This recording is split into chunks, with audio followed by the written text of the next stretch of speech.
friends, I am CS Dr. Rajkumar Kankriya welcomes you to my YouTube channel CS Dr. Rajkumar Kankriya RKFL 2177 Skill India Mission. Friends, it is said that अगर आपके पास दिल है तो आपके पास will है, और अगर आपके पास विल है तो आप दुनिया का कोई भी स्किल एक्वायर कर सकते हो। तो ये दिल, विल और स्किल का मिशन के लिए जुड़िए मेरे साथ मेरे YouTube चैनल पर, जिसका नाम है, फिर से दोहराता हूँ, CS doctor Rajkumar Kankaria RKFL 2177 skill India mission. अगर ये वीडियो आपको पसंद आए तो जरूर से लाइक कीजिएगा, मेरे चैनल को सब्सक्राइब कीजिएगा और अपने दोस्तों के साथ ज्यादा से ज्यादा शेयर कीजिएगा। So welcome my friends. Today we are going to see the important capital budgeting technique, that is internal rate of return, IRR. Simply saying, it is the rate at which the present value of cash inflows equal to the cash outflows. If my initial investment is 5 lakh and what point I'm going to recover 5 lakh rupees, this is the break even point at point. So at what rate of return I'm going to recover my initial investment, that rate is the internal rate of return. So present value of cash inflow and present value of cash outflow, ये जब equal होते हैं उस rate को internal rate of return कहेंगे। सो अगर अगर internal rate of return है और ये कॉस्ट ऑफ प्रोजेक्ट है के, तो if R is greater than K then accept the project, if R is less than cost of the project, then reject the project, and if r is equal to k, then you may accept or reject the project, right? So let us see some problems, and based on this problem appeared in, so let us see a case study or a problem with a solution to compare the rate of return, and based on that evaluate the investment decision or project. Now suppose there are two projects, project RK and project GT is there. The rate of return is 10% for project RK and 15% for project GT. So the initial investment for project RK is 11,000 and GT is 10,000.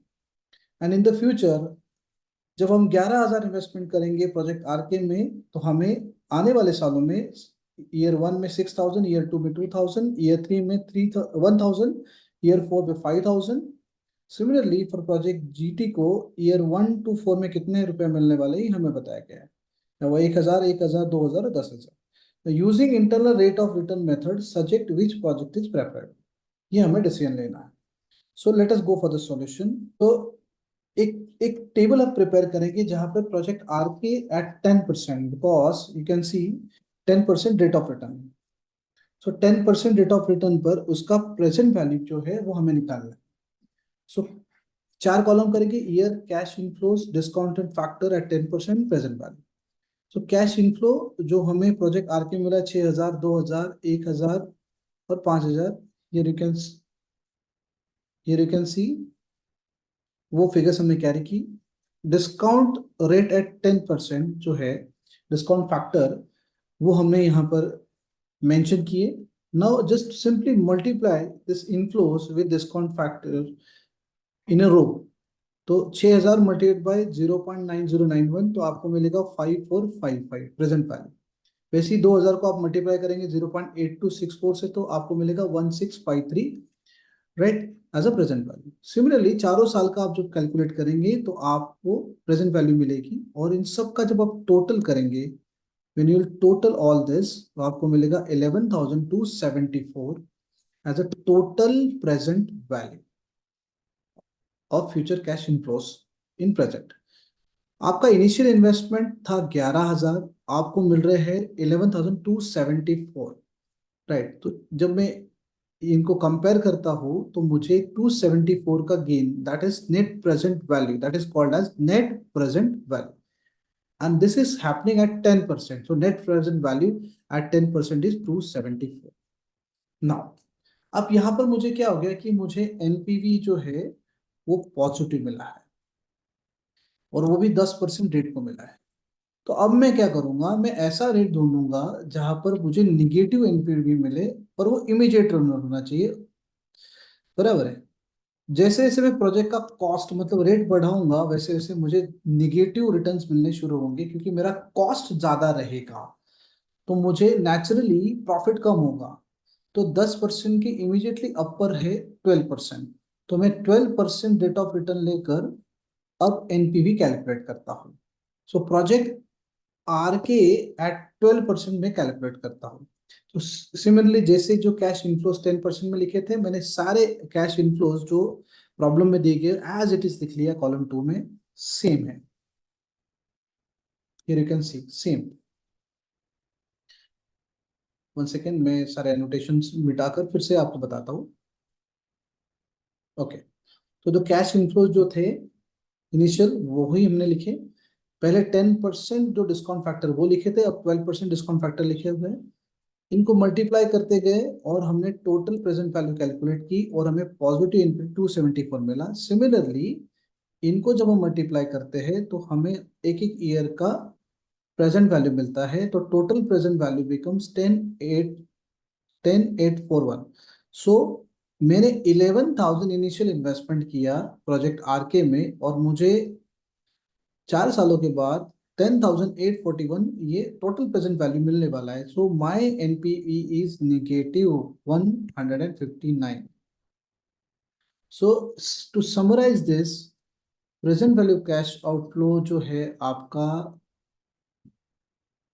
वो, sorry, to summarise this, आपको 10% पर NPV जो है cash inflow का वो मिला 274। But at the same time at, sorry, extremely sorry, here is 12%. At 12% you are getting minus 159. So now how to calculate. अब क्या होगा कि आपके 10% पे आप पॉजिटिव एनपी में हो और आपके 12% पे आप निगेटिव एनपी पे हो। तो ये 10% और 12% जो है, इनके बीच में ही internal rate of return settle होगा। तो उसका फॉर्मूला क्या है, तो how to calculate internal rate of return for project R K. तो ये है formula, lower rate plus into curly bracket lower rate divided by, मैं यहां लिखता हूं उसको,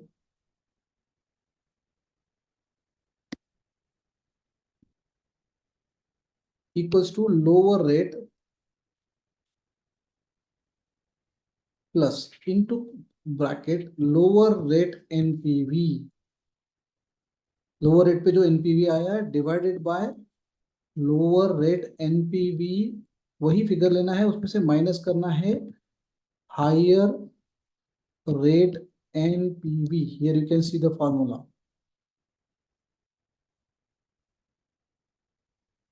और उसको मल्टीप्लाई करना है higher rate minus lower rate से, higher rate minus lower rate से, यहाँ पे वो फॉर्मूला दिया हुआ है।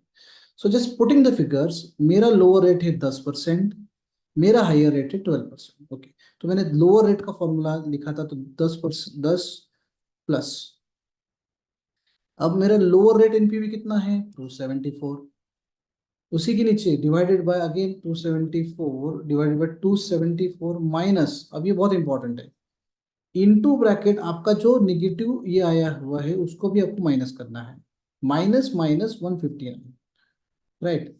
सो 274 divided by 274 minus into bracket minus 159, ये पूरा ब्रैकेट कंप्लीट करेंगे, multiplied by 12 minus 10, multiplied by 12 minus 10. So you will be getting 11.27 as your answer. That is your IRR would be 11.27%. इसका मतलब क्या है? इसका मतलब है 11.27% रेट पर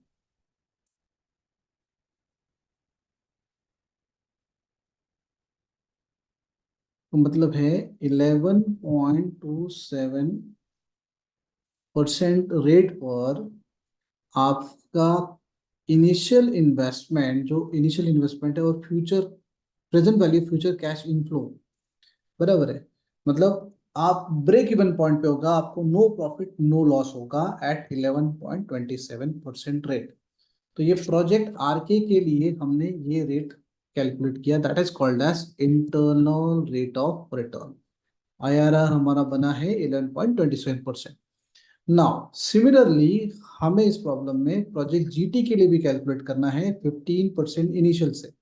सो देखिए, to cut short this video मैंने क्या किया, प्रोजेक्ट जीटी को 10% रेट पर और 15% रेट पर उसकी एनपीवी जो उसके कैश इनफ्लोज है उसको डिस्काउंट फैक्टर से 10% वाले से मल्टीप्लाई करते गया, तो I am getting this present values. वैसे ही 15% जो ऑलरेडी एक्चुअल रेट दिया हुआ है उसको भी कैलकुलेट किया, तो मुझे क्या मिला, मुझे एनपीवी यहाँ पे देखिए टोटल प्रेजेंट वैल्यू और इनिशियल इन्वेस्टमेंट ये है, तो मैं जब इसमें से ये माइनस करता हूँ तो मुझे पॉजिटिव एनपीवी मिलता है और यहाँ पर निगेटिव एनपीवी मिलता है। तो मैं जब ये फॉर्मूला में डालने के लिए समराइज करता हूँ तो 10% का पॉजिटिव एनपीवी जो है वो ये है, और 15% पर निगेटिव एनपीवी आ रहा है, तो इसके बीच में ही मेरा इंटरनल रेट ऑफ रिटर्न जहाँ पे no profit no loss situation आएगा वो सेटल होगा। सो ये फॉर्मूला जो है IRR equals to lower rate plus into bracket lower rate divided by lower rate NPV divided by lower rate NPV minus higher rate NPV. उसका NPV लेना है, rate नहीं एनपीवी लेना है, multiplied by higher rate minus lower rate, तो equals to अब मेरा lower rate है 10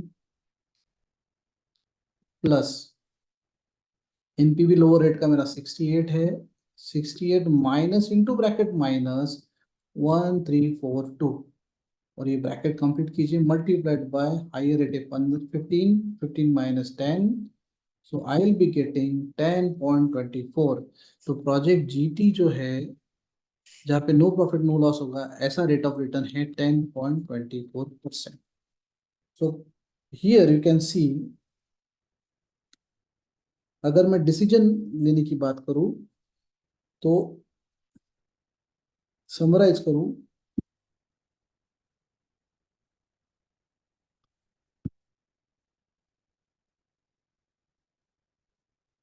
तो प्रोजेक्ट आर के जो है उसका रेट ऑफ रिटर्न जो है 11.27, आईआरआर 11.27% है, और प्रोजेक्ट जीटी जो है उसका आईआरआर है 10.24%। So which project company should go for?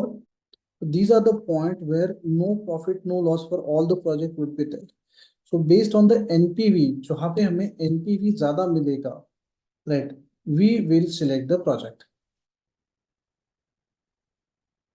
So in this way, we have calculated the internal rate of return and compared project RK and project GT. इन दोनों rate पर NPV 0 है, right? तो which is the preferable rate, preferable project? So जिसका NPV final NPV ज्यादा रहेगा। अभी आप देख सकते हैं कि यहाँ पे 274 गेन हो रहा है 10% पर, और यहाँ पर 68 ही गेन हो रहा है, तो हम लोग कह सकते हैं कि we should go for project RK. So figures मायने रखते हैं friends, the technique you should understand and you should be able to evaluate. So in this way, we have calculated internal rate of return. So thank you so much for watching this. I hope you could understand internal rate of return for the capital budgeting techniques. Thank you, friends.